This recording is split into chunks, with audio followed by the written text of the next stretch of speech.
जिल्हा विधी सेवा प्राधिकरणचे पोक्सो कायद्यावर विविध ठिकाणी पथनाट्य. महाराष्ट्र विधी सेवा प्राधिकरणच्या आदेशान्वये वाशिम जिल्हा विधी सेवा प्राधिकरणच्या वतीने दुर्गोत्सवच्या दरम्यान विविध दुर्गोत्सव मंडळासमोर पोक्सो कायद्याच्या जनजागृतीकरिता पथनाट्याचे सादरीकरण करण्यात आले. पोक्सो कायदा काय आहे त्याची माहिती जनतेला होऊन त्याची योग्य ती अंमलबजावणी व्हावी या उद्देशाने सदर पथनाट्य विविध ठिकाणी सादर करण्यात आले.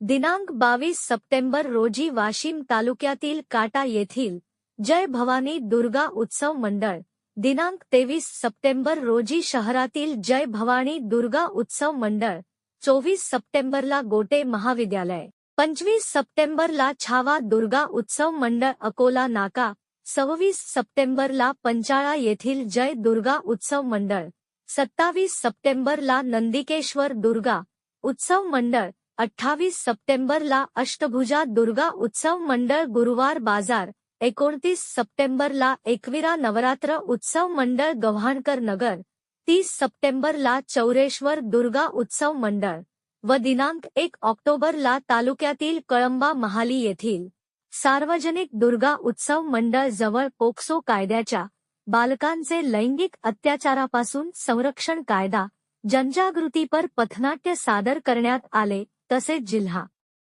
विधी सेवा प्राधिकरणची विविध विषयी सखोल माहिती असलेले कायद्याची हस्तपत्रके वितरित करण्यात आली. प्रभारी प्रमुख जिल्हा व सत्र न्यायाधीश तथा अध्यक्ष जिल्हा विधी सेवा प्राधिकरण श्री जयसिंग झपाटे व सचिव श्री विठ्ठल चौखंडे यांच्या मार्गदर्शनात जिल्हा विधी सेवा प्राधिकरण वाशिमचे उपमुख्य लोकाभिरक्षक ॲडव्होकेट राजेश विस्पुते यांनी हे पथनाट्य लिहून दिग्दर्शित केले. या पथनाट्यात विधी स्वयंसेवक सुशील भिमजियाणी, शाहीर उत्तम ओंकार इंगोले, मोतीराम खडसे, प्रभू कांबळे, विद्या राऊत, मेघा गजभार, माधव डोंगरदिवे, जगदीश मानवतकर आदींनी अभिनय केला. नागरिकांनी पथनाट्य सादर करणाऱ्या विधी स्वयंसेवकांचे कौतुक करून पथनाट्य सादरीकरण केल्याबद्दल उपरोक्त मंडळाच्या वतीने शाल, श्रीफल व पुष्पगुच्छ देऊन विधी स्वयंसेवकांचा भावपूर्ण सत्कार करण्यात आला. पथनाट्य बघण्यासाठी महिला, बालगोपाल व नागरिकांची मोठी उपस्थिती लाभली. प्रतिनिधी अब्दुल अजीज, न्यूज 24, आपकी आवाज.